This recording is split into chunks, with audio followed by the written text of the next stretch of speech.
As-Sunnah, As-Sunnah, As-Sunnah Foundation.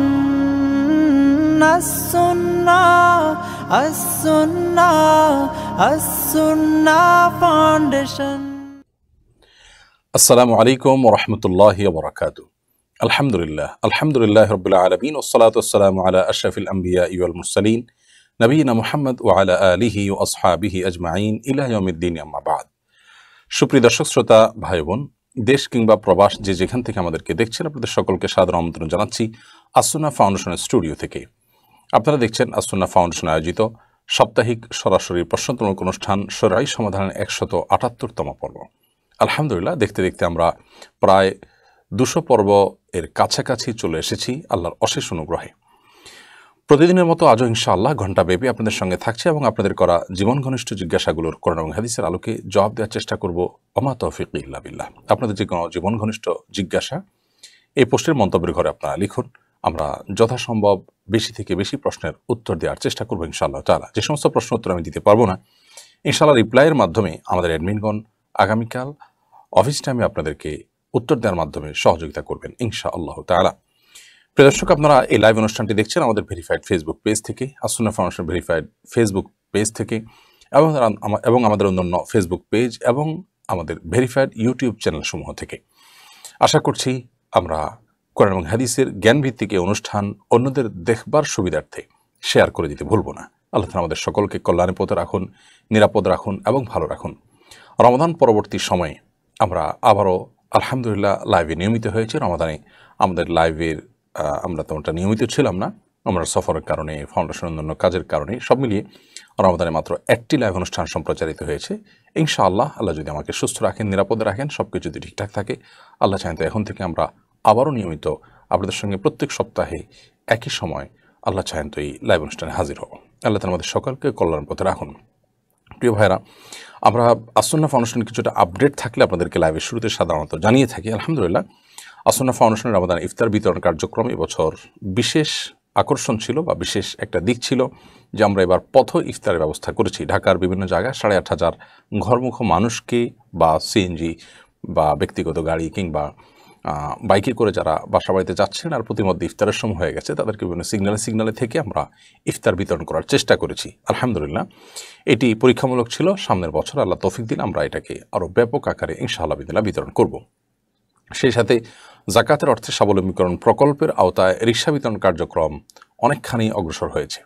আলহামদুলিল্লাহ, প্রায় অর্ধেকের মতো রিক্সা বিতরণ কার্যক্রম শেষ হয়েছে। বাকিগুলো আশা করছি খুব শীঘ্রই আমরা সমাপ্ত করতে পারবো। সেই সাথে স্কিল ডেভেলপমেন্ট ইনস্টিটিউটের যে সমস্ত শিক্ষার্থীবৃন্দ, তারা এখান থেকে প্রশিক্ষণার্থীবৃন্দ, তারা প্রশিক্ষণ শেষে আলহামদুলিল্লাহ ইতিমধ্যে কর্মক্ষেত্রে জয়েন করেছেন, সবাই কাজ করছেন এবং আলহামদুলিল্লাহ তারা সবাই ভালো আছেন। আল্লাহ তাআলার যদি আমাদেরকে অনুগ্রহ করেন, আমরা খুব শীঘ্রই স্কিল ডেভেলপমেন্ট ইনস্টিটিউটে দ্বিতীয় ব্যাচের ঘোষণা দিব। সেখানে যারা প্রশিক্ষণ নিতে ইচ্ছুক তারা আবেদন করতে পারবেন ইনশাআল্লাহ তাআলা। সেই সাথে মাদ্রাসাতুস সুন্নাহর কার্যক্রম তো চলমান আছেই। আমাদের ইসতিসকা সালাতের আয়োজন করেছি আমাদের দাওয়া ডিপার্টমেন্ট থেকে আমরা ঈদের সালাতের ব্যবস্থাও করেছি আল্লাহ তাআলার অশেষ অনুগ্রহে। চলুন তাহলে আর বিলম্ব না করে আপনাদের প্রশ্ন উত্তর দেওয়ার আলোকিত ভবনে আমরা প্রবেশ করি। রাইয়ান আলী, আপনি লিখেছেন, রমাদানের পর এখন মাদ্রাসাগুলোতে ভর্তি চলছে, সন্তানকে কেমন প্রতিষ্ঠানে ভর্তি করা উচিত বলে মনে করেন? কওমি মাদ্রাসাগুলোতে রমাদানের পরে সাধারণত ভর্তি কার্যক্রম শুরু হয়। যারা সন্তানকে কওমি মাদ্রাসা ভর্তি করাচ্ছেন তাদের জন্য আমরা বলবো, প্রথমত মাদ্রাসার পড়াশোনার পরিবেশ কতটা ভালো আছে সেটা অনেকখানি নির্ভর করে যে বোর্ডে মাদ্রাসার ফলাফল কী সেটা দেখে কিছুটা অনুমান করা যায়। সেই সাথে ভর্তির সময় কতটা যাচাই করে সন্তান এবং ছাত্রদেরকে ভর্তি করা হয় সে বিষয়টি একটা গুরুত্বপূর্ণ বিষয়। অর্থাৎ সব মিলিয়ে পড়াশোনার মান যথেষ্ট ভালো এই বিষয়টি নিশ্চিত করা দরকার। সেটা ফলাফল দেখে হোক, পড়াশোনার সার্বিক কার্যক্রম দেখে হোক, নিয়ম শৃঙ্খলার প্রতি শ্রদ্ধা কতটা আছে না আছে সেগুলো দেখে হোক। সেই সাথে আবাসিক পরিবেশটা অনেক গুরুত্বপূর্ণ, বিশেষ করে কওমি মাদ্রাসাগুলো আবাসিকই এবং আবাসন নির্ভরই, যার কারণে সেখানে আবাসিক পরিবেশটা কতটা ভালো এটা দেখা দরকার। অনেক প্রতিষ্ঠান আছে যেখানে আবাসিক পরিবেশটা ভালো না হওয়ার কারণে সন্তানরা অসুস্থ হয়ে পড়ে, খাবার থাকার মান ভালো না হওয়ার কারণে, তারপর পর্যাপ্ত আপনার আলো বাতাস না থাকার কারণে সন্তানরা, শিক্ষার্থীরা অসুস্থ হয়ে পড়েন। সেই বিষয়গুলো একটু দেখা দরকার। আর খুব গুরুত্বের সাথে দেখা দরকার যে শিক্ষকদের মধ্যে আল্লাহ ভীরুতা, তাকওয়া কতটা আছে না আছে। কারণ মাদ্রাসা শিক্ষার মূল প্রাণই হলো সে বিষয়টি। অতএব শিক্ষকরা যদি আল্লাহভীরু হন, নেককার হন, মুত্তাকি হন, পরহেজগার হন, আমলি হন, তাদের চলন বলন, তাদের ব্যক্তিগত আমল ইত্যাদি এগুলো দেখে আমাদের সন্তানদেরকে ভর্তি করার বিষয়টি আমাদের সিদ্ধান্ত নেওয়া উচিত। সেই সাথে সন্তান ভর্তি করার পর কিছুদিন পর ভালো বিদগ্ধ এক বা একাধিক আলেমের মাধ্যমে তার বিষয়টিকে একটু পরখ করে দেখা দরকার, ফলো আপ করা দরকার, অ্যাসেসমেন্ট করা দরকার যে সে কোন পর্যায়ে দাঁড়িয়ে আছে, সে কি অগ্রসর হচ্ছে কিনা, কোন দিক থেকে তার অগ্রগতি হলো না হলো, এবং তার ব্যক্তিগত বিহেভিয়ার আমল এগুলোতে কোনো পরিবর্তন আছে কিনা মা বাবা এগুলো খুব তীক্ষ্ণভাবে লক্ষ্য রাখবেন। সেই সাথে আল্লাহর কাছে দোয়া তো করতেই হবে। তো মাদ্রাসার আসলে অনেকগুলো বিষয় দেখতে হবে। পড়াশোনার মান যেমন দেখা উচিত, আমলি পরিবেশ কতটা আছে না আছে, ছাত্ররা অন্য ছাত্ররা আমল করে কিনা, তাহাজ্জুদ পড়ার অভ্যাস আছে কিনা, উস্তাদরা ভোর রাতে ওঠেন কিনা, তাদের পাঁচ ওয়াক্ত সালাতের ইহতেমাম কত বেশি, তাকবীর উলার ইহতেমাম কত বেশি, দুনিয়া মুখিতা তাদের মধ্যে আছে কিনা, সেই সাথে অন্যান্য যত বিষয়গুলো আছে এই বিষয়গুলো দেখা দরকার। সেই সাথে আবাসিক পরিবেশটা সুন্দর আছে কিনা এটাও দেখা দরকার। বিশেষ করে সন্তান যদি খুব ছোট হয় তাহলে সেক্ষেত্রে তার যেখানে থাকবে সেখানে সিসি ক্যামেরা আছে কিনা, মনিটরিং সিস্টেম আছে কিনা, এগুলো খুব হার্ডলি দেখা উচিত। আর যারা একটু বড় হয়েছেন তাদের উচিত হবে একজন আমলদার, আল্লাহভীরু, সত্যিকারের মুখলেস, নিষ্ঠাবান এবং সেই সাথে যুগ সচেতন ওস্তাজকে মুরব্বী বানানো এবং তার গাইড নিয়ে সামনে চলার চেষ্টা করা। প্রয়োজনে একাধিক মুরব্বী থাকতে পারে বা একাধিক ব্যক্তির সাথে, একাধিক উস্তাদের সাথে পরামর্শ করে সিদ্ধান্ত নেওয়া যেতে পারে। এই বিষয়গুলো অনেক বেশি গুরুত্বপূর্ণ। আল্লাহ তৌফিক দান করুন। তরিকুল ইসলাম আপনি লিখেছেন, আসন্না ফাউন্ডেশনের আয় ব্যয়ের হিসাবকে অডিট করা হয়, করলে কাদের মাধ্যমে করা হয়? ফাউন্ডেশনের আয় ব্যয়ের নীতিমালা সম্পর্কে বিস্তারিত জানতে চাই। ধন্যবাদ ভাই তরিকুল ইসলাম। আসন্না ফাউন্ডেশনের আয় ব্যয়ের হিসাব অডিট করা হয় আলহামদুলিল্লাহ। আমরা গেল বছর অডিট করিয়েছি দেশের প্রথম সারির একটি অডিট ফার্ম জুহা জামান নামে এই প্রতিষ্ঠান থেকে, এই অডিট ফার্ম থেকে আলহামদুলিল্লাহ অডিট ফার্ম থেকে অডিট করানোর পর সেই অডিটটা আমাদের কাছে থাকে এবং আমরা ইতিমধ্যে ফেসবুকেও ঘোষণা করেছি যে আমাদের নীতিমালা অনুযায়ী ফাউন্ডেশনের যে কোনো ডোনার কিংবা লাইফ মেম্বার যারা আছেন তারা যদি চান তাহলে তাদেরকে আমরা মেইলে আমাদের সফট কপি পাঠিয়ে থাকি অডিট রিপোর্টের। আর সেই সাথে অডিট রিপোর্টের আপনার সফট কপি আমাদের অফিসে থাকে, হার্ড কপি অফিসে থাকে। যে কোনো মানুষ যদি দেখতে চান তাহলে সেক্ষেত্রে তিনি কষ্ট করে অফিসে আসতে হবে, কারণ আমরা প্রত্যেকটা মানুষকে মেল করতে পারি না। আমাদের কাছে অনেক মানুষ, অগণিত মেল, কিছুদিন আগে শুধু অডিট রিপোর্ট চেয়ে একটা নির্দিষ্ট মেইল কপি করে শত শত মানুষ পাঠিয়েছেন। হুবহু একই মেইল, একই লেখা, এমনকি বানানের ভুল যেখানে ছিল সেখানে সেভাবেই, এক জায়গায় ইনসার্ট ইমেল অ্যাড্রেস লেখা আছে সেটা সেভাবেই, এভাবে রেখে শত শত মানুষ একসাথে পাঠিয়েছেন। এটা সংঘবদ্ধ হয়তো একটা গ্রুপ। তো এইভাবে আমরা প্রত্যেকটা মানুষকে তো আলাদা আলাদা করে পাঠানো সম্ভব হয় না। এই জন্য যারা জানতে চান, দেখতে চান, তাদের জন্য আসন্না ফাউন্ডেশনের অফিস টাইমে প্রতিদিনের জন্য খোলা আছে আলহামদুলিল্লাহ, যে কেউ এসে সেটা দেখতে পারেন। সেই সাথে আসন্না ফাউন্ডেশনের আয়ের 99.5% আমরা সংখ্যাটা আবারও বলছি, 99.5% টাকা আলহামদুলিল্লাহ ব্যাংকিং চ্যানেলে সরাসরি প্রবেশ করে, অর্থাৎ কোনো প্রকার হাতের স্পর্শ ছাড়া। টাকা ঢোকা এবং বের হওয়া এই দুইটা জিনিস তো গুরুত্বপূর্ণ। ঢোকার ক্ষেত্রে আমাদের প্রত্যেকটি টাকা ঢুকে থাকে সরাসরি আমাদের অ্যাকাউন্টে এবং 0.5% অর্থাৎ 100 ভাগের মধ্যে 99.5%-এর পরের যেটুকু থাকে সেটুকু শুধুমাত্র ক্যাশ অফিসে আসে, জমা হয়। তার মানে আলহামদুলিল্লাহ এখানে কোনো প্রকার হাতের ছোঁয়া, হাতের স্পর্শ ছাড়াই সরাসরি অ্যাকাউন্টে ঢোকার কারণে এখানে চাইলেও কেউ নয়ছয় করা বা এটাকে তসরুফ করা বা এটাকে রিসিডিক করার কোনো সুযোগ সম্ভাবনা মোটেই নেই। আমাদের ডোনেশনগুলো বিভিন্ন অ্যাপের মাধ্যমে, বিকাশ অ্যাপের মাধ্যমে, নগদ অ্যাপের মাধ্যমে, ব্যাংক অ্যাকাউন্টে ডিপোজিট করার মাধ্যমে, ব্যাংক ট্রান্সফার করার মাধ্যমে, আমাদের ওয়েবসাইট থেকে ডোনেশনগুলো সাধারণত এসে থাকে। এবং যেমনটি বললাম যে 0.5% শুধুমাত্র আমাদের ইয়েতে ক্যাশ টাকা আসে। তো আলহামদুলিল্লাহ এটা হলো ঢোকার ব্যাপারটা, যে একেবারে নিরাপদে সরাসরি অ্যাকাউন্টে প্রবেশ করে। এরপর আসুন বের হওয়ার ব্যাপারটা, কীভাবে খরচ হয়। খরচ হওয়ার ব্যাপারে আমরা আপনাদেরকে ইতিপূর্বে বিভিন্ন সময় জানিয়েছি যে আসন্না ফাউন্ডেশনের প্রতিটা প্রজেক্টের খরচের টাকা আলহামদুলিল্লাহ আমরা বাজারের সর্বনিম্ন রেটে সর্বোচ্চ ভালো জিনিসটা আমরা কেনার চেষ্টা করি এবং কিনে সেটা আমরা কিন্তু ওপেনলি ঘোষণা করি। আপনারা বন্যার সময় দেখেছেন যে আমাদের কোন পণ্য কোন ব্র্যান্ডের কয় টাকায় কিনেছি আমরা ডিটেল আপনাদেরকে দিয়েছি এবং এই সবগুলোর বিল, ভাউচার, কাগজপত্র সব অফিসে সংরক্ষণ করা আছে। কেউ এসে যদি দেখতে চান তাহলে সেক্ষেত্রে আমরা তাকে দেখাই। আলহামদুলিল্লাহ, এটা আমাদের জন্য আনন্দের যে আমাদের এত কষ্ট করে সংরক্ষণ করা জিনিসগুলো আমরা কাউকে দেখাইতে পারছি। সেই সাথে আমাদের গেল বছর স্বাবলম্বীকরণ প্রজেক্টের আওতায় আমরা প্রায় 9 শতাধিক পরিবারকে স্বাবলম্বী করেছি আলহামদুলিল্লাহ জাকাতের অর্থে। এই 9 শতাধিক পরিবারকে কাউকে আমরা গরু কিনে দিয়েছি, কারো গরুর বাছুর কিনে দিয়েছি, কাউকে ছাগল কিনে দিয়েছি, কাউকে মুদি মালামাল কিনে দেওয়া হয়েছে, কাউকে রিক্সা, কাউকে ভ্যান, কাউকে অন্যান্য বিভিন্ন জিনিসপত্র কিনে দেওয়া হয়েছে। যাকে যা কিনে দেওয়া হয়েছে তা কত দামে কেনা হয়েছে তার কিন্তু পূর্ণাঙ্গ রিপোর্ট আমরা আমাদের ফেসবুকে আপনি এখনও পাবেন। অর্থাৎ আমরা একটা জেলায় ধরুন 40 জন মানুষকে স্বাবলম্বী করেছি। 40 জন মানুষের 40টা ছবি কিন্তু আমরা আপলোড করি একযোগে। উদ্দেশ্য হলো যে প্রতিটা টাকার হিসেব যেন সোশ্যাল মিডিয়াতে চলে যায় এবং প্রত্যেকটা টাকার হিসেব যেন প্রতিটা মানুষ জানতে পারে। আলহামদুলিল্লাহ, এভাবে আমরা প্রায় 9 শতাধিক মানুষের প্রত্যেকের কোন গ্রামে কোন জেলায় বিতরণ হচ্ছে, কি আইটেমটা দেওয়া হচ্ছে, সেই আইটেমটার দাম কত, মাছ ধরার জাল দেওয়া হয়েছে এটা কত দামের, সেটা কিন্তু আমরা লিখে দিয়েছি। এবং আপনারা জেনে খুশি হবেন যে আমরা গেল বছরের জাকাতের অর্থে স্বাবলম্বীকরণ প্রজেক্টের অধীনে যে 950 পরিবারকে স্বাবলম্বী করেছি তাদের পুরো 950 মানুষের পুরো ডিটেল আমরা গেজেটের মতো করে আমরা প্রকাশ করেছি, অর্থাৎ প্রিন্ট করেছি। এটা আমাদের অফিসে আছে, যে কেউ চাইলে অফিসে গিয়ে এই কপি সংগ্রহ করতে পারেন। এবং আমাদের সদস্য যারা তাদের প্রত্যেককে আমরা ইতিমধ্যে আমরা ডাকযোগে তাদের প্রত্যেকের বাসায় বাসায় পাঠিয়ে দিয়েছি। অর্থাৎ আপনি এই 9 শতাধিক অর্থাৎ প্রায় 1000 মানুষের প্রত্যেকটা মানুষকে কোন জেলার কোন ব্যক্তিকে কি দেওয়া হয়েছে, সেটা কয়শো কত টাকা দিয়ে কেনা হয়েছে সেটা দেওয়া আছে। আপনি যদি ওই ব্যক্তির ডিটেল জানতে চান তাহলে আমাদের অফিস থেকে আপনি ফাইল খুলে সেটা আপনি মেলাতে পারবেন এবং ফিল্ডটিকে দেখতে পারবেন। আলহামদুলিল্লাহ, এইভাবে প্রতিটা প্রজেক্ট আমরা পরিচালনা করে থাকি। অর্থাৎ সর্বশেষ যে রিক্সা বিতরণ কার্যক্রম যেটা এখন চলমান আছে, 2000 রিক্সা বিতরণের যে কার্যক্রম, সেখানে প্রায় 8 শতাধিক রিক্সা ইতিমধ্যে বিতরণ হয়ে গেছে।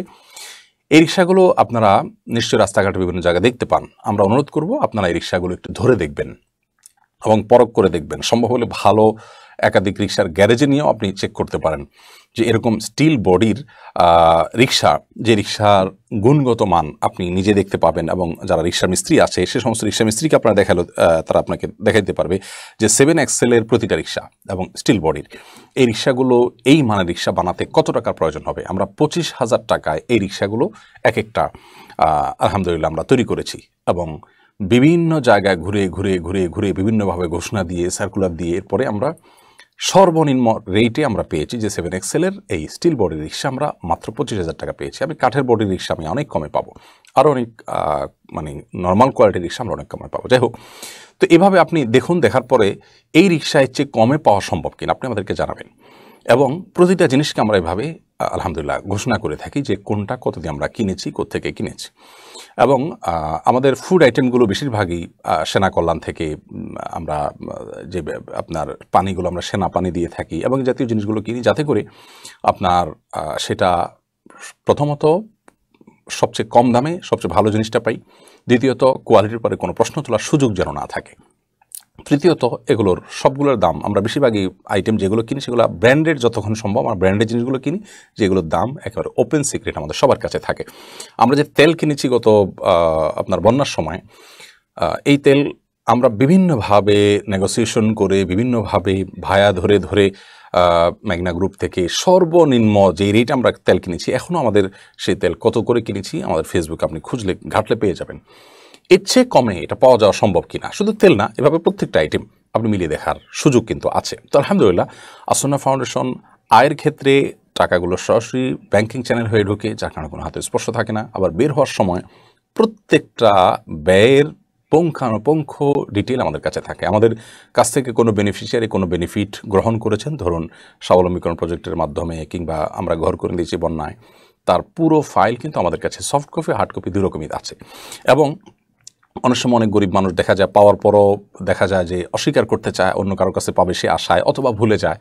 আমরা সেজন্য 2জন করে সাক্ষী, 2জন করে গ্রান্টার রেখেছি, স্থানীয় ইমাম সাহেব, স্থানীয় জনপ্রতিনিধি বা অন্য আরেকজন মানুষ সহ 2জন মানুষকে আমরা সাক্ষী রেখে তারপর প্রত্যেকটা কাজ করেছি। আলহামদুলিল্লাহ, এ হলো আমাদের ব্যয়ের নীতিমালা। আমাদের আয় ব্যয়ের তদারকি করার জন্য দেশের শীর্ষস্থানীয় হিসাব বিজ্ঞান এবং সংশ্লিষ্ট বিষয়গুলোর সাথে যারা জড়িত আছেন এরকম মানুষদের দিয়ে একটা উপদেষ্টা পরিষদ আমাদের আছে যারা পুরো জিনিসটাকে মনিটর করেন। আলহামদুলিল্লাহ, শরিয়া বিষয়গুলো আমরা নিজেরা দেখার পাশাপাশি আইএফএ কনসালটেন্সি থেকে আমরা কনসালটেন্সি নিয়ে থাকি যে আমাদের বিষয়গুলো আমাদের শরিয়া নলেজ দিয়ে আমরা সেটাকে সঠিকভাবে ব্যয় করছি, জাকাতের অর্থ ঠিকমতো ব্যয় হচ্ছে কিনা, তারপরে আবার তারা আমাদেরকে কনসালটেন্সি দিয়ে থাকেন।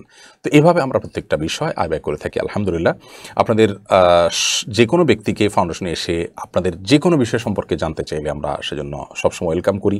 আল্লাহ তাআলা আমাদের সবাইকে কল্যাণের পথে, দিনের পথে এবং ভালো কাজের পথে অগ্রসর রাখুন এবং সকল উপকার ভোগীদের যে তথ্য উপাত্ত আমাদের কাছে আছে সেগুলো আপনারা যে কোনো সময় চাইলে আপনারা দেখতে পান, সেই সুযোগ কিন্তু আপনাদের সকলের জন্য কিন্তু উন্মুক্ত আছে। আল্লাহ তাআলা আমাদের সকলকে কল্যাণের পথে আরও বেশি অগ্রসর তৌফিক দান করুন। দুঃখিত লম্বা করে ফেলার জন্য। ইমরান হারুন আপনি লিখেছেন, ঈদ উল ফিতরের ছুটিতে শাওয়াল মাসে প্রচুর বিয়ে হচ্ছে এবং ছেলেদের কম বয়সে বিয়ের প্রবণতা বাড়ছে বলে খবর প্রকাশ হয়েছে। বিষয়টিকে আপনি কীভাবে দেখছেন? এটাকে আমি খুব ভালোভাবে দেখছি যে আমাদের ছেলেরা তারা কম বয়সে বিয়ে করছেন। কম বয়সে বলতে বিয়ের উপযুক্ত তো হয়েছেন, বিয়ের উপযুক্ত হয়ে যাওয়ার পর আর বিলম্ব না করে বিবাহ করা, এটা সমাজের জন্য বহুমুখী কল্যাণ বয়ে আনে এবং বহুমুখী অকল্যাণের পথকে রুদ্ধ করে দেয়। আজ সমাজে যত প্রকার অনাচার আছে, যত প্রকার পাশবিক নির্যাতনের সংবাদ আমরা শুনতে পাই, টিজ ইত্যাদি সংবাদ শুনতে পাই এবং পরিবার ভেঙে যাওয়ার সংবাদ, মা বাবার অবাধ্য হওয়ার সংবাদ, এ সকল দুঃসংবাদগুলো আমাদের সমাজে কমে যাবে যত বেশি উপযুক্ত হওয়ার পর বিয়েতে আমরা বিলম্ব বা গড়িমসি না করব। তো আমি মনে করি যে এটা খুবই ভালো প্রবণতা। এর মানে হলো আমাদের তরুণদের মধ্যে তাকওয়া চর্চার পরিমাণ বাড়ছে, ইমানদারিতা এবং নেকামলের চর্চা আলহামদুলিল্লাহ বাড়ছে। এটা সন্দেহাতীতভাবে আনন্দের সংবাদ। রফিকুল ইসলাম আপনি লিখেছেন, রোজার ভেতরে বৃষ্টির জন্য মুসল্লিদের নিয়ে আপনি ইস্তেসকার নামাজ পড়েছেন। প্রথম শ্রেণীর অনেক মিডিয়া এই নামাজকে ইস্তেখারার নামাজ বলে নিউজ করেছে। মিডিয়ায় ইসলামিক পরিভাষা সম্পর্কে জানাশোনা মানুষের সংখ্যা খুবই কম। বিষয়টিকে আপনি কীভাবে দেখেন? খুব গুরুত্বপূর্ণ বিষয়। আমাদের মূলধারার অনেক মিডিয়া কর্মীরা এসেছেন, অনেক সাংবাদিক ভাইরা এসেছেন, বোনরা এসেছেন। আমরা তাদের কাউকে ডাকিনি অথবা তাদের কারোর কাছে আমরা কোনো প্রকার চিঠিপত্রও পাঠাইনি। আমাদের ফেসবুকের ঘোষণা অনুপাতে তারা সেটা অনুসরণ করে তারা এসেছেন। তাদের মাধ্যমে ইস্তেসকার নামাজ কী সে সম্পর্কে দেশে অনেক মানুষ জানতে পারলো, সেজন্য আমি তাদেরকে ধন্যবাদ জানাই, তাদের কাছে আমার কৃতজ্ঞতা প্রকাশ করি। সেই সাথে এই বিষয়টি খুব গুরুত্বপূর্ণ যে শরিয়াই পরিভাষাগুলো যাতে সঠিকভাবে প্রচারিত হয়, সম্প্রচার হয়, লেখা হয়, বলা হয়। সেজন্য আসলে প্রত্যেকটা টেলিভিশন চ্যানেলে, রেডিওতে, প্রত্যেকটা আপনার পত্রিকায়, অনলাইন পোর্টাল ইত্যাদিতে অন্তত একজন ইসলামিক স্কলার বা একজন ইসলামিক ব্যাকগ্রাউন্ডের মানুষ অন্তত থাকা উচিত এবং এই জাতীয় বিষয়গুলো তাকে দেখানো উচিত। তাহলে সেক্ষেত্রে এগুলো নির্ভুলভাবে যাবে। ইস্তেসকা এক জিনিস আর ইস্তেখারা সম্পূর্ণ আরেক জিনিস। আমি নিজেও দেখেছি যে কোনো নিউজ পোর্টাল বা কোনো গণমাধ্যম ইস্তেসকার নামাজকে ইস্তেখারার নামাজ বলেছে। সম্পূর্ণ দুই ধরনের বিষয়। বিধায় বিষয়গুলো আশা করি তারা দেখবেন এবং তাদের প্রতি আমাদের অনুরোধ থাকবে যে তারা যেন অন্তত একজন আলেমে দ্বীনকে নিয়োগ দেন যিনি ইসলামিক পরিভাষাগুলো এবং ইসলামিক রিলেটেড আর্টিকেলগুলো, নিউজগুলো যাতে করে তিনি একবার চোখ বুলিয়ে দেন মিনিমাম। হৃদয় হোসেন আপনি লিখেছেন, চাকরিতে আসল দায়িত্ব অবহেলা করে অপশনাল মানবিক কাজ করা কতটুকু বৈধ? দেখুন, যারা মানবিক কাজ করতে যান বা এই জাতীয় আরও বিভিন্ন রকম ভালো কাজ করতে যান, প্রথমত তাদের অনেক বাধা বিপত্তি আসে, তাদের ব্যাপারে অনেক কথা উঠে, সত্য অসত্য সব ধরনের কথাই অনেক সময় থাকে। কিন্তু মৌলিক কথা আমাদের মাথায় রাখতে হবে, তা হলো মানবিক কাজ হোক আর ধর্মীয় কাজ হোক, যাই হোক না কেন, আমাদের মনে রাখতে হবে যে আমি মূল দায়িত্ব অবহেলা করে কখনো সেগুলো করা, অর্থাৎ অপশনাল কাজগুলো করার সুযোগ নেই। ধর্মীয় কাজ বলতে আমি ধর্মীয় অপশনাল কাজের কথা বলছি। ধরুন রমাদান মাস চলছে, আপনি কোনো একটা কোম্পানিতে চাকরি করেন বা সরকারি বেসরকারি যে কোনো প্রতিষ্ঠানে চাকরি করেন, আপনি রমাদান মাসে কোরআন তেলাওয়াতের ফজিলতের কথা জেনে আপনি কোরআন তেলাওয়াতে মগ্ন হয়ে গেলেন। আপনার কোরআন তেলাওয়াতে অতিরিক্ত মগ্ন থাকা, নিজের মূল ডিউটি বাদ দিয়ে, সেটা কোনো অবস্থাতে জায়েজ নয়। ইসলাম শরীয়ত সেটা আপনার জন্য এলাও করে না। হ্যাঁ, আপনি ফরজ নামাজগুলো পড়তে পারেন, সেটারও একটা সিস্টেম, সেটারও একটা অবশ্যই নিয়ম নীতি থাকবে যাতে করে প্রতিষ্ঠান ক্ষতিগ্রস্ত না হয়। কিছু মানুষ নামাজ পড়লো পালা করে, আবার কিছু মানুষ নামাজ পড়লো, অর্থাৎ যেভাবে ভালো হয়, যেহেতু ফরজ নামাজের বিষয়টি সম্পূর্ণ ভিন্ন। বাট এর বাইরে নফল নামাজ, অপশনাল কাজ বা মানবিক সেবামূলক কাজ, এগুলো করতে গিয়ে যদি মূল দায়িত্ব আমরা অবহেলা করি তাহলে সেক্ষেত্রে আমরা গুনাহগার হব। এরকম মানবিক কাজের মূল্য আল্লাহ তাআলার কাছে নাই, যেটা করতে গিয়ে আমার মূল দায়িত্বে আমি অবহেলা করে ফেলি। অতএব এই বিষয়গুলো আমাদের প্রত্যেককেই খেয়াল রাখতে হবে এবং সচেতন থাকতে হবে। আমরা মূল দায়িত্ব ঠিক রেখে অপশনাল দায়িত্বগুলো যত বেশি করব তত বেশি আমরা আল্লাহর প্রিয়পাত্র হতে পারবো। নেকামল আমাদের তত বেশি হবে, আমাদের আমলনামা নেকামল দিয়ে পরিপূর্ণ হবে ইনশাআল্লাহ। তার মোশতাক আহমদ আপনি লিখেছেন, ঈদের ছুটিতে রোড অ্যাক্সিডেন্টে হতাহতের সংখ্যা অনেক বেড়ে যায়, যারা রোড অ্যাক্সিডেন্টে মারা যায় তাদেরকে শহীদ বলা যাবে কিনা জানতে চাই। অ্যাক্সিডেন্ট রোধে করণীয় কি? দেখুন, ছুটির সময় আমাদের এক শ্রেণীর তরুণদেরকে বাইক নিয়ে, বিশেষ করে খুব দ্রুততার সাথে তাদেরকে দ্রুত গতিতে বাইক চালাতে তাদেরকে দেখা যায় এবং প্রতিযোগিতা কম্পিটিশন নামতে দেখা যায় বন্ধুবান্ধবদেরকে মিলে। তারপর আজকাল তো ডিজে পার্টির যে একটা ভয়াবহ প্রবণতা আমরা দেখতে পাচ্ছি আপনার পিকআপ ভ্যানে চড়ে, এগুলো সাধারণত উন্মাদনা। আর এই উন্মাদনাগুলো রাস্তাঘাটে যখন হয় তখন সেক্ষেত্রে দুর্ঘটনার পরিমাণ অনেক বেড়ে যায়।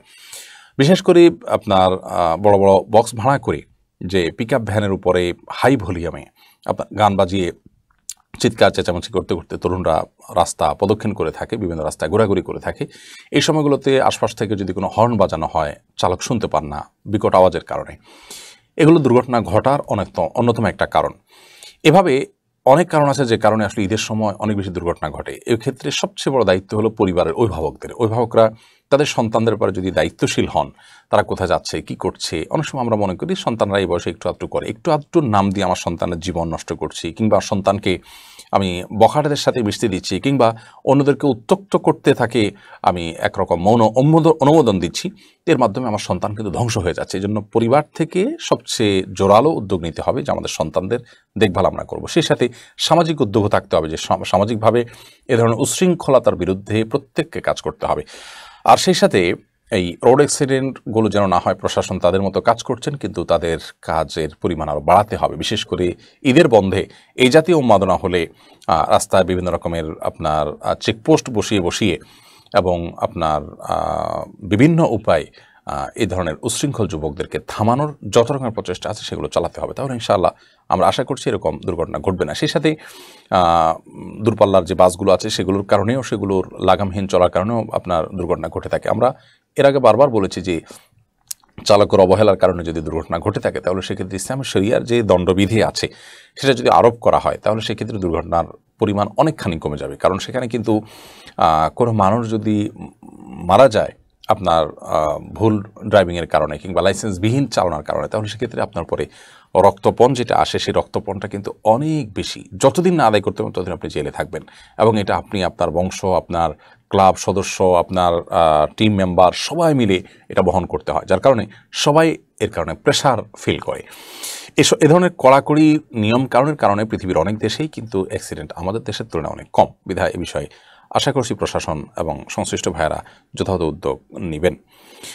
অনন্ত আশা আপনি লিখেছেন, ঈদ উপলক্ষে এদেশে নাটক সিনেমা রিলিজ করার সংস্কৃতি আছে, আবার টিভি চ্যানেলগুলো ঈদের সপ্তাহব্যাপী বিভিন্ন প্রোগ্রামের আয়োজন করে থাকে। এই ধরনের প্রবণতাকে কিভাবে দেখেন? এটাকে কি ধর্ম ব্যবসা বলা যায়? দেখুন, এটা খুবই গর্হিত একটি কাজ যে ঈদ উপলক্ষে আপনার নাটক সিনেমা এবং এই জাতীয় ইসলামী শরিয়ার দৃষ্টিকোণ থেকে হারাম বিভিন্ন আপনার সংস্কৃতি এটার আমরা ছড়াছড়ি দেখতে পাই। বিশেষ করে টেলিভিশন চ্যানেলগুলো এ উপলক্ষে বিভিন্ন নাটক সিনেমা ইত্যাদি রিলিজ করেন, বিভিন্ন অনুষ্ঠানের পোশাক সাজান, যেগুলো সম্পূর্ণ হারাম। ঈদ একটা ধর্মীয় বিষয়, সেই ধর্মীয় বিষয়টিকে, ধর্মীয় উৎসবটিকে উদযাপনের ক্ষেত্রে যদি ধর্মীয় নিয়মকানুনকে লঙ্ঘন করা হয় তাহলে সেটা কোনো অবস্থাতেই গ্রহণযোগ্য হতে পারে না। যাকে কেন্দ্র করে উৎসব করবেন আপনি তার নিয়মকানুন ভায়োলেশন করে উৎসব করছেন, এটা কতটা যৌক্তিক হতে পারে এবং কতটা লজিক্যাল হতে পারে? আপনি অন্য সময় যা করেন না করেন, ঈদ একটা পবিত্র বিষয়, ইসলামের একটা গুরুত্বপূর্ণ বিধান, আল্লাহর দেওয়া একটা উৎসব, সেখানে সে উৎসব উদযাপন করতে গিয়ে আল্লাহর বিধিবিধান লঙ্ঘন করলে সেটা থেকে আমরা যারাই এটার সাথে ইনভলভ হব প্রত্যেকে এর জন্য আল্লাহর কাছে গুনাহগার হব, এবং এর কারণে বিশেষ গুনাহ হবে, অর্থাৎ অতিরিক্ত গুনাহ হবে যে আমি আল্লাহর দেয়া ইবাদত, কারণ ঈদ এটা ইবাদত প্লাস উৎসব, এই উৎসব এবং ইবাদত এটাকে আমি গুনাহে আপনার পর্যবসিত করছি এবং গুনাহ দিয়ে আমি সেটাকে পরিপূর্ণ করছি। বিধায় এসব ব্যাপারে আমাদের দায়িত্বশীল যারা আছেন তাদের আল্লাহর ভয় থাকা উচিত। আর আমরাও ঈদ উপলক্ষে আত্মীয় স্বজনের খোঁজ খবর নেওয়া, গরিব দুঃখীদের খোঁজ খবর নেওয়া, দুঃখ সুখ ভাগাভাগি করা, সেগুলো না করে আমরা অনেকেই ঈদ উপলক্ষে টেলিভিশনের সামনে বোধ হয়ে বসে থাকি এবং মোবাইল নিয়ে বসে থাকি, এবং এই জাতীয় হারাম যে আপনার ইয়েগুলো আছে, ঈদ উপলক্ষে হারাম যে আয়োজনগুলো আছে সেগুলোতে আমরা অনেকে বোধ হয়ে থাকি, যেগুলো আমাদের জন্য গুনাহের বিষয়। হাবিবুর রহমান লিখেছেন, আমি 4 বছর একটি সরকারি ব্যাংকে কর্মকর্তা হিসেবে চাকরি করেছি। বিয়ের পর স্ত্রীর অনুপ্রেরণায় হারাম উপার্জন থেকে বাঁচার জন্য ব্যাংকের চাকরিটি ছেড়ে দিই। 3 মাস আগে আমি একটি প্রাথমিক বিদ্যালয় অর্ধেক বেতনে যোগদান করেছি। ব্যাংকের চাকরি ছেড়ে দেয়া আমার বাবা মা আত্মীয় স্বজন কোনোভাবেই মেনে নিচ্ছে না, এমনকি চাকরি ছাড়ার পর 3 মাস যাবৎ বাবা মা আমার সাথে কথা পর্যন্ত বলেনি। স্বল্প আয়ে বাবা মা আত্মীয় স্বজনের অর্থনৈতিক হক ঠিকমতো আদায় করতে পারছি না। সকলে ব্যাংকে ফিরে যাওয়ার জন্য চাপ দিচ্ছে। এখনও ব্যাংকে ফিরে যাওয়ার সুযোগ আমার আছে। বর্তমানে হতাশার ভিতরে আছে, এক্ষেত্রে করণীয় কি? ভাই হাবিবুর রহমান, আল্লাহ তাআলা আপনার প্রতি রহম করুক এবং আপনার মতো এরকম বিপদে যারা আছেন তাদের সবার প্রতি আল্লাহ তাআলা রহম করুন, আমরা দোয়া করি। দেখুন, হারামকে হারাম হিসাবে বর্জন করার মতো ঈমানি শক্তি আমাদের মধ্যে থাকতে হবে। সুদভিত্তিক কোনো প্রতিষ্ঠানে আপনি যদি কাজ করেন, আপনি সুদের সহযোগীর ভূমিকা অবতীর্ণ হন, তাহলে সেক্ষেত্রে অবশ্যই আপনার সেই উপার্জন হালাল হবে না, সেটা হারাম হবে। আর এরকম হারাম উপার্জন করার জন্য আপনার বাবা মা ভাই বোন আত্মীয় স্বজন যদি আপনাকে প্রেশারাইজড করে, তারপর আপনি সেই হারাম উপার্জনের ধারে কাছেও যাওয়া আপনার জন্য জায়েজ হবে না। অতএব একজন সচেতন মুসলমান হিসাবে, একজন দায়িত্বশীল মুসলমান হিসেবে আপনার কাজ হবে হারাম থেকে দূরে থাকা, এবং বাবা মা সহ ভাই বোন সহ যারা আপনাকে প্রেশার দিচ্ছে হারামে ফিরে যেতে, নিশ্চয়ই তাদের মধ্যে দিনের বোঝের ঘাটতি আছে। আপনি তাদেরকে দিনই বিষয়ে তাদের মধ্যে যেন চেতনা জাগ্রত হয়, সেই বিষয়ে তাদেরকে সহযোগিতা করুন। ওলামা ইকরাম এবং যাদের প্রভাব আছে তাদের উপর, সেই মানুষগুলোকে দিয়ে তাদেরকে বোঝানোর চেষ্টা করুন। আমরা দোয়া করি আল্লাহ তাআলা আপনার বাবা মা সহ আপনার আত্মীয় স্বজনকে হেদায়েত দান করুন, তারা হালাল হারামের মধ্যে পরখ করতে শিখুন। তাদেরকে আল্লাহ তাআলা এই চেতনা দান করুন যে হালালের মধ্যে আল্লাহ তাআলা বারাকা রেখেছেন, হারামের মধ্যে সেটা রাখেননি, এবং হালাল উপার্জন একটা পরিবারকে চরম সুখী করতে পারে। হারাম কখনো মানুষকে আরাম দিতে পারে না। এই বিষয়গুলো তাদেরকে আল্লাহ তাআলা বোঝার তৌফিক দান করুন। সবচেয়ে বড় কথা হলো, দিন শেষে আমাদেরকে আল্লাহর কাছে দাঁড়াতে হবে, আল্লাহর সামনে যেতে হবে। বিধায় আমাদের জীবনে আমাদের উপার্জন এবং ব্যয় সম্পর্কে জিজ্ঞাসিত হতে হবে। সমাজের বেশিরভাগ মানুষই হালাল হারাম বাজ বিচার করে না। এটা দেখে আমাদের অনেক মা বাবা, অনেক মুরব্বীরা তারা কিন্তু আপনার হালাল হারামের পরখ করছেন না, এবং তারা মনে করছেন যে দিন শেষে আমার কিছু টাকা হলেই হলো, হালাল হারাম এত গুরুত্বপূর্ণ বিষয় নয়। আল্লাহ তাআলা আপনার বাবা মাকে বোঝার তৌফিক দান করুন, এবং আমরা তাদেরকে সহ এরকম বাবা মা যারা আছেন, অভিভাবক যারা আছেন, পরিবারের সদস্য যারা আছেন, তাদেরকে আমরা আল্লাহর ভয় দিচ্ছি। আল্লাহর ভয়ে আপনারা সতর্ক হন এবং হালালের উপর আপনারা সন্তুষ্ট থাকার চেষ্টা করুন। আল্লাহ রাব্বুল আলামিন দিন একরকম রাখেন না। আপনি হালালের উপর সন্তুষ্ট থাকলে আল্লাহ তাআলা এর মধ্যে বারাকা দিবেন। অতএব ভাই হাবিবুর রহমান, আপনার জন্য সে হারামে ফিরে যাওয়ার সুযোগ নেই, তবে হালাল উপার্জন আপনি পরিমাণ বাড়ানোর চেষ্টা করুন। আপনি যেখানে চাকরি করছেন বা কাজ করছেন, এর পাশাপাশি আপনি অতিরিক্ত কাজ করুন, করে আরও বেশি উপার্জন করার চেষ্টা করুন। বাবা মা সহ আত্মীয় স্বজনের ডিমান্ডগুলো পূরণ করার চেষ্টা করুন। আপনার সাধ্যের সবটুকু দিয়ে তাদের ভালোবাসা, তাদের প্রতি আপনার সিম্প্যাথি, তাদের প্রতি আপনার যে দায়িত্বশীলতা, এটা আপনি প্রমাণ করুন, যাতে করে তারা বোঝার চেষ্টা করেন বা তারা বুঝতে পারেন যে আপনি তাদের প্রতি কোনো প্রকার অবহেলা করছেন না। আল্লাহ তাআলা আপনার জন্য রহম করুন এবং আল্লাহর কাছে সাহায্য চান, এবং আশপাশে ওলামা ইকরাম অন্যদের সহযোগিতা আপনি নিন। শিউলি আক্তার, আপনি লিখেছেন, বৃদ্ধাশ্রমের সংখ্যা দিন দিন বৃদ্ধি পাচ্ছে, এটা কি ভালো লক্ষণ? বৃদ্ধাশ্রম বন্ধে আমাদের করণীয় কী হতে পারে? বৃদ্ধাশ্রম বন্ধ করার কথা আমরা বলবো না। বৃদ্ধাশ্রম বন্ধ যেন হয়ে যায়, অর্থাৎ বৃদ্ধাশ্রমের জন্য প্রয়োজন না হয়, সেই চেষ্টা, সেই সংগ্রাম আমাদের থাকতে হবে। আমি বন্ধ করার ব্যাপার নিষেধ করেছি এই জন্য যে যদি বৃদ্ধদের বাসা বাড়িতে থাকার সুযোগ না থাকে, তাদের কোথাও না কোথাও থাকার ব্যবস্থা তো করতে হবে। সেই হিসাবে বৃদ্ধাশ্রম গুলো হয়তো গড়ে উঠেছে, কিন্তু আমাদের সমাজে বৃদ্ধাশ্রম গড়ে উঠছে এবং দিন দিন বাড়ছে, এর মানে হলো আমাদের মধ্যে নীতিনৈতিকতা, মোরালিটি আস্তে আস্তে কমে যাচ্ছে, এবং আমাদের মধ্যে আমাদের সন্তানদের বাবা মার প্রতি যে দায়িত্ববোধ, সেটা আস্তে আস্তে কমে যাচ্ছে। তো এটার জন্য আমাদের প্রত্যেকটা স্তরে ধর্মীয় শিক্ষা বাড়াতে হবে। আমরা ধর্মীয় শিক্ষাকে সংকুচিত করছি বিভিন্নভাবে। এটাকে যত সংকুচিত করব, তত আমাদের সমাজে বৃদ্ধাশ্রমের পরিমাণ বাড়বে। এটাকে যত সংকুচিত করব, তত বেশি পারিবারিক বন্ধনগুলো ভেঙে খান খান হবে, আমাদের সামাজিক সৌন্দর্যগুলো নষ্ট হবে, পারিবারিক সৌন্দর্যগুলো নষ্ট হবে, এবং আমরা পশুকে হার মানানো আপনার অপরাধ কর্মে দিন দিন জড়িয়ে যাব। যেমনটি আমরা দেখতে পাচ্ছি সমাজের চিত্র, শিক্ষিতের হার বাড়ছে কিন্তু মনুষ্যত্বের হার দিন দিন কমে যাচ্ছে। তো এই অবস্থা থেকে উত্তরণের একমাত্র উপায় হলো সমাজের সর্বত্র ব্যক্তি এবং পরিবারে ধর্মীয় শিক্ষা, ধর্মীয় চর্চা বাড়ানো। ধর্মীয় শিক্ষা, ধর্মীয় চর্চা এটা যদি না বাড়ানো হয়, তাহলে সেক্ষেত্রে কোনোভাবেই এই অবস্থা থেকে আমরা উত্তরণের পথ খুঁজে পাবো না। আল্লাহ তাআলা আমাদের প্রত্যেককে বাবা মার প্রতি দায়িত্বশীল হওয়ার তৌফিক দান করুন। সন্তানরা বেঁচে থাকতেও বাবা মা যদি বৃদ্ধাশ্রমে যেতে হয়, তাহলে সে সন্তান কুলাঙ্গার সন্তান ছাড়া কিছুই নয়। এই সন্তান, তার জন্য এটা সবচেয়ে বড় লজ্জা যে তার বাবা মা বৃদ্ধাশ্রমে আশ্রয় নিয়েছেন। আল্লাহ তাআলা আমাদের সবাইকে হেদায়েত দান করুন, এবং আমরা দায়িত্বশীল যেন হতে পারি, আল্লাহর জন্য হতে পারি, সে তৌফিক দান করুন। লায়লা আক্তার, আপনি লিখেছেন, আমি দিন মেনে চলতে চাই, আমার পরিবার একজন ব্যাংকারের সাথে আমাকে বিয়ে দিতে চায়, এখন আমার করণীয় কি? আমার পরিবার উদ্দেশ্যে কিছু বলুন প্লিজ। বোন লায়লা আক্তার, বিয়ের ক্ষেত্রে ছেলে মেয়ের উভয়ের সম্মতিটা মূল বিষয়। আপনি যদি কোনো পাত্রকে পছন্দ না করেন, ইসলামের শরীয়তের দৃষ্টিকোণ থেকে আপনার বাবা মা বা আপনার পরিবার বাধ্য করলেও আপনি তাদের সে চাপাচাপির কারণে আপনি তাদের কথা মানতে বাধ্য নন। অর্থাৎ আপনি একজন হালাল উপার্জনকারী জীবনসঙ্গী কামনা করছেন, সে বিষয়ে তারা যদি আপনাকে নেগোসিয়েশন করতে বলে, কম্প্রোমাইজ করতে বলে, আপনি সেটা করতে বাধ্য নন। অর্থাৎ আপনি আপনার চাহিদায় অনড় থাকতে পারেন।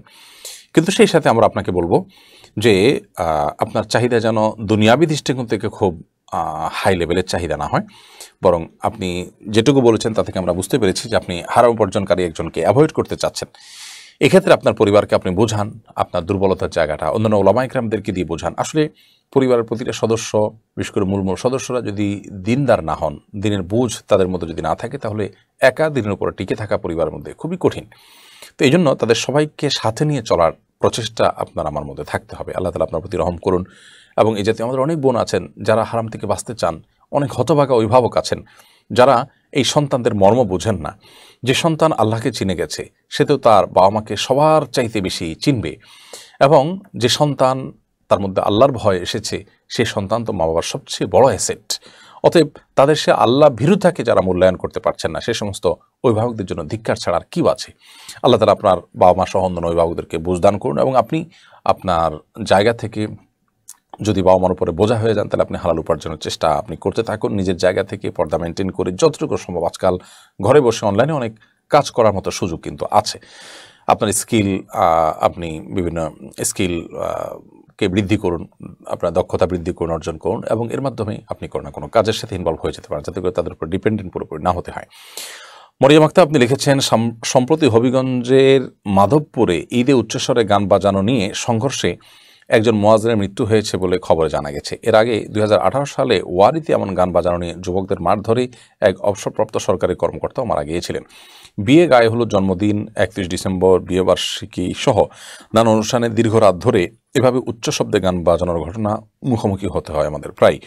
শব্দ দূষণের বিরুদ্ধেও আইন আছে, কিন্তু প্রয়োগ নেই। এই বিষয়ে কী কারণে আছে বলে আপনি মনে করেন? খুবই গুরুত্বপূর্ণ একটা ইস্যু।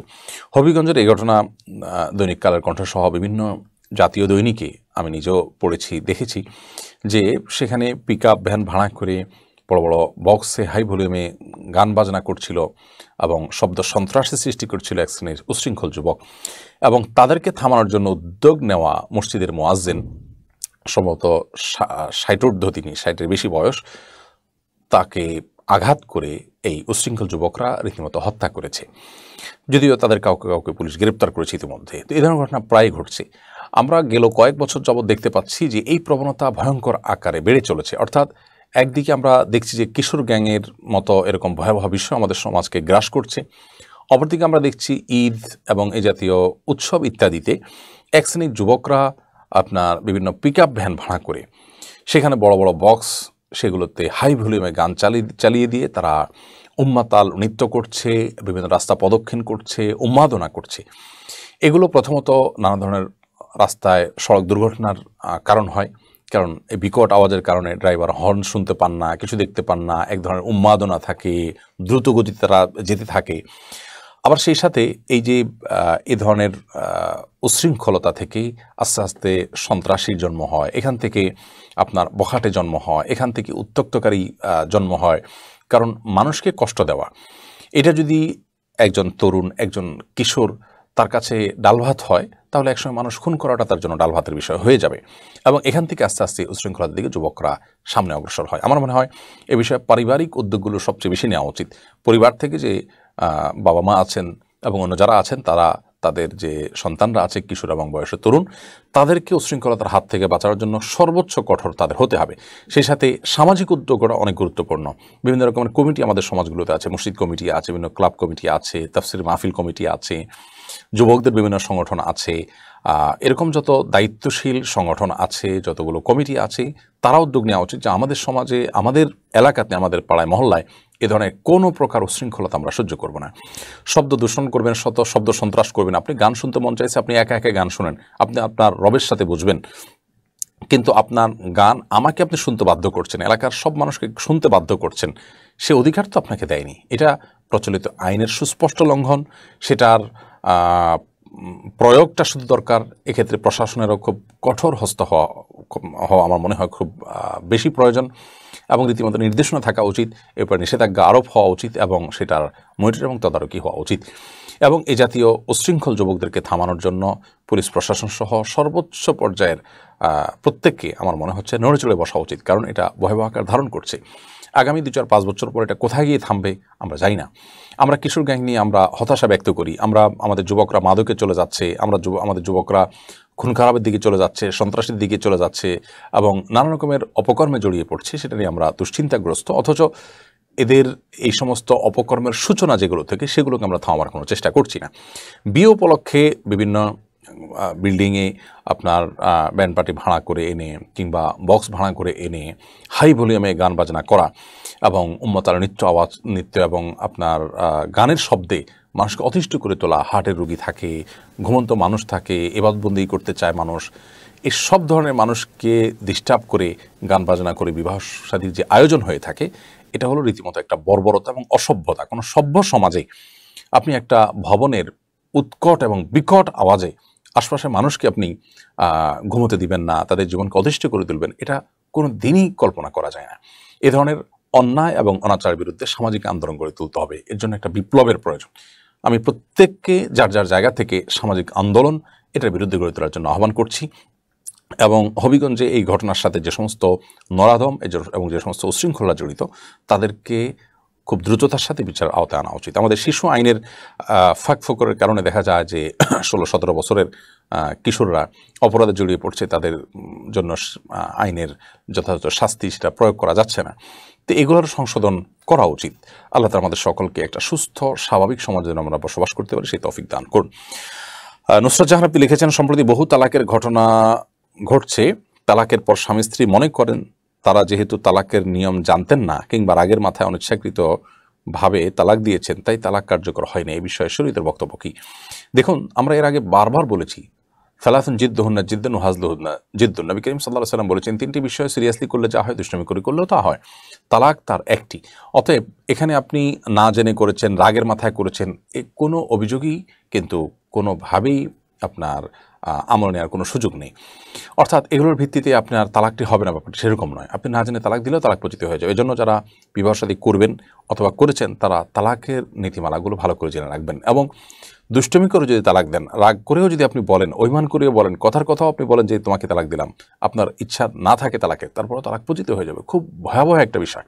এই জন্য আল্লাহর হস্তে দাম্পত্য জীবন আর কিছু যাই হোক, আর যা হোক না হোক, অন্তত তালাকের বিষয়টা মনে চাইলে আমি বলে দিলাম বা মনে চাইলে আমি তালাক দিয়ে দিলাম, এরকম যেন প্রবণতা আমাদের মধ্যে না থাকে। শত শত পরিবারের চোখের পানি আমরা দেখেছি।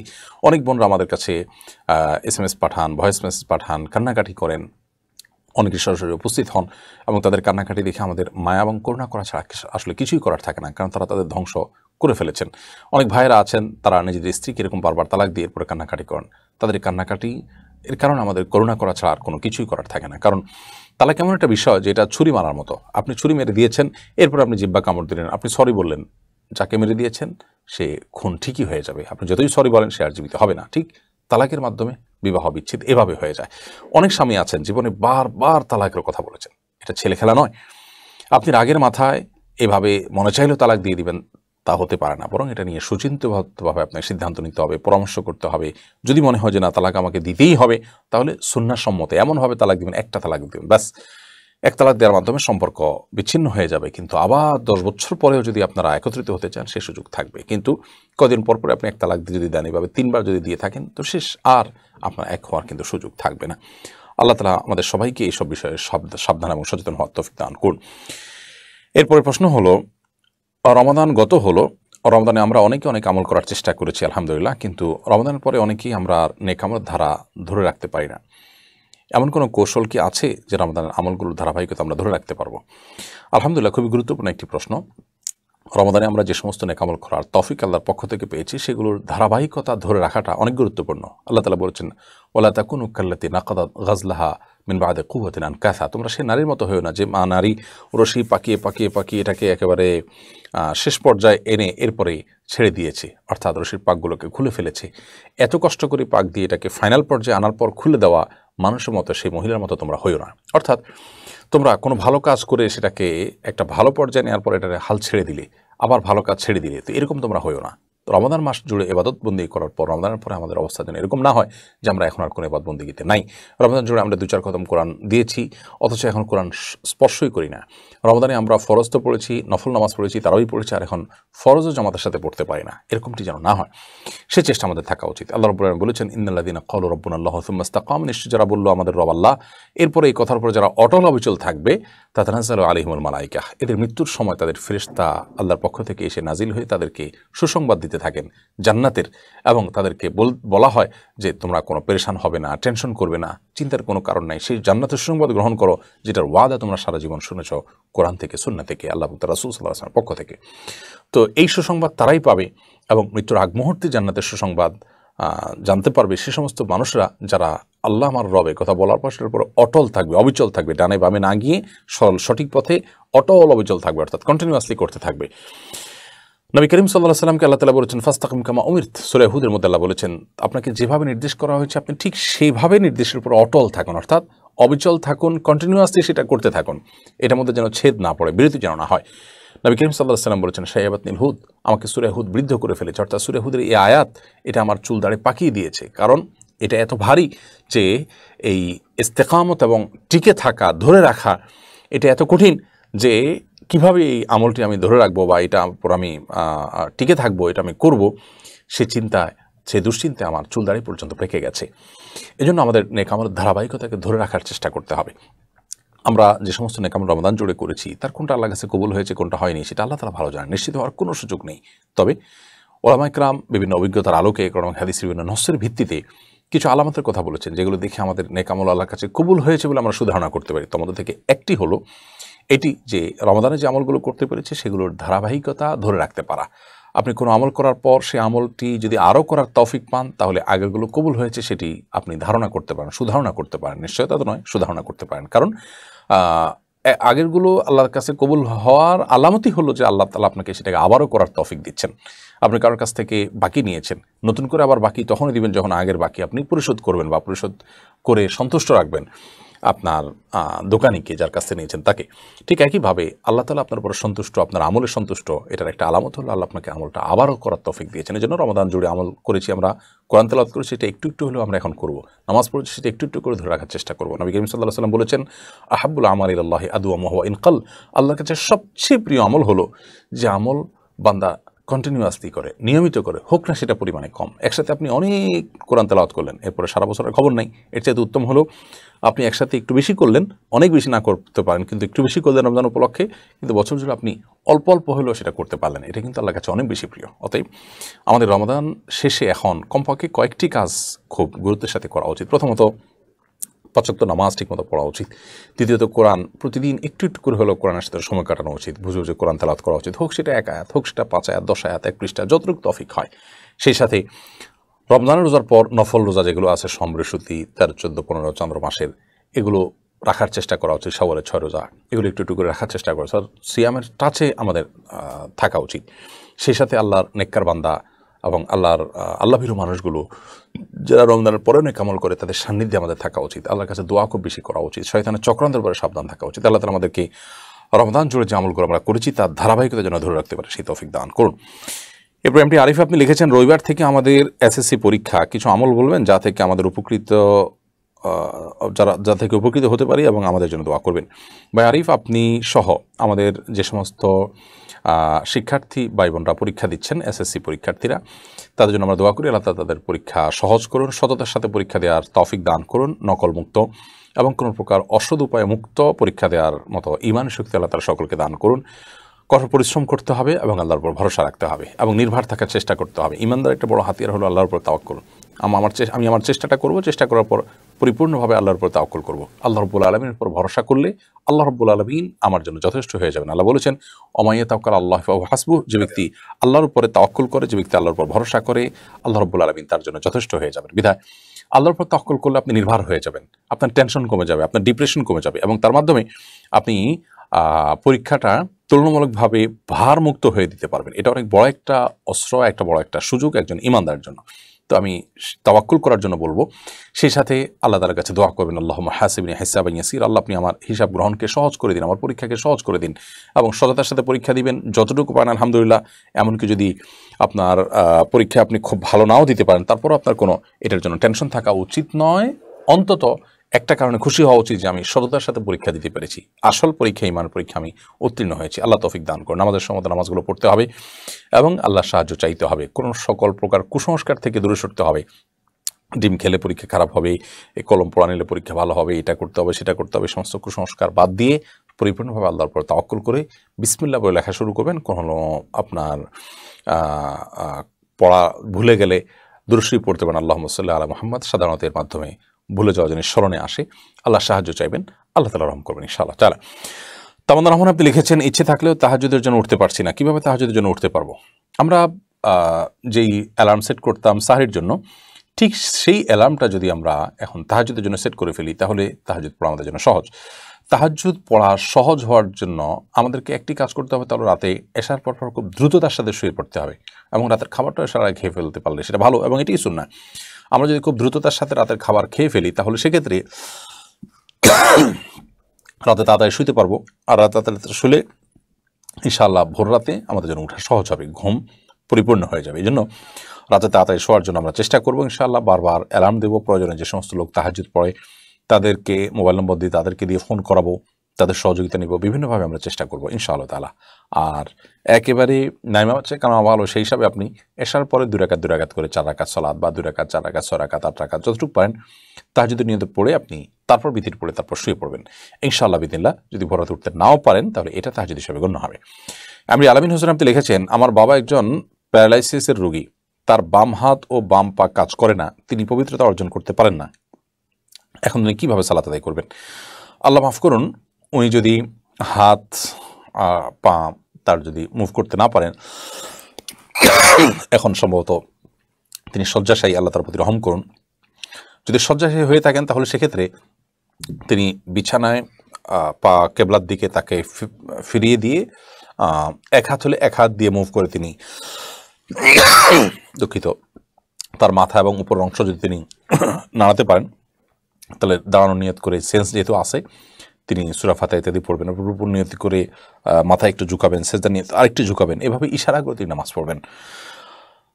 এরপরে মরিয়াম আক্তার আপনি লিখেছেন, স্বামীকে বোঝানোর পরেও সে নামাজ রোজা করে না, সেক্ষেত্রে করণীয় কি? দেখুন, আমি একটা কথা প্রায় বলার চেষ্টা করি, বেশিরভাগ স্বামী স্ত্রীদের মধ্যে সম্পর্কটা এরকম থাকে যে স্বামী স্ত্রী পরস্পরের কাছ থেকে আর্গুমেন্ট করে, ভালোবাসা দিয়ে, স্নেহ মমতা দিয়ে অনেক কিছুই কিন্তু আদায় করতে পারে। একান্ত অমানুষ, একান্ত মানে দুশ্চরিত্র বা কুলাঙ্গার না হলে বেশিরভাগ ক্ষেত্রে এটা সম্ভব হয়। অতএব সেই অস্ত্রটি ব্যবহার করার চেষ্টা করতে হবে, এবং সর্বোচ্চ চেষ্টা থাকবে তাকে ভালোবাসা দিয়ে বা যেভাবে দুর্বল করা যায় সেভাবে দুর্বল করে আল্লাহর দিকে ফিরে আনা। সেই সাথে গোটা ফ্যামিলিটাকে দিনদার ফ্যামিলিগুলোর সাথে উঠা বসা করাতে হবে। এটা হলো সবচেয়ে ইফেক্টিভ কাজ। এর মাধ্যমে আপনার পরিবারের সদস্যদের মধ্যে দিনদারিতা সবচেয়ে বেশি আসবে ইনশাআল্লাহ। সেই সাথে আল্লাহর কাছে দোয়াও চলতে থাকবে। এরপরেও যদি তার কপাল হেদায়েত না থাকে, সে সঠিক পথে না আসে, আল্লাহর কাছে অন্তত আপনার কোনো দায় থাকবে না। এমনি আরিফ খান আপনি লিখেছেন, আমি রমজানের আগেও রমজানের খুবই সংযমী ছিলাম, কিন্তু রমজানের পর অনেক কষ্টেও সংযমী থাকতে পারছি না, সেক্ষেত্রে আমার করণীয় কি? আমাদের মনে রাখতে হবে রমজানের পর শয়তান শৃঙ্খল থেকে মুক্ত হয়ে যায়, এই জন্য আমাদের জন্য সংযমী থাকাটা অনেক কঠিন হয়। আর এই জন্য রমাদানের সিয়াম আমাদেরকে যে শিক্ষা দিয়েছে, যে বার্তা দিয়েছে যে আল্লাহর জন্য আল্লাহর নিষিদ্ধ বিষয় থেকে বিরত থাকা, এটাই হলো সিয়াম বা সওমের অর্থ। রোজার মূল বার্তা সেটা আমাদেরকে বারবার করে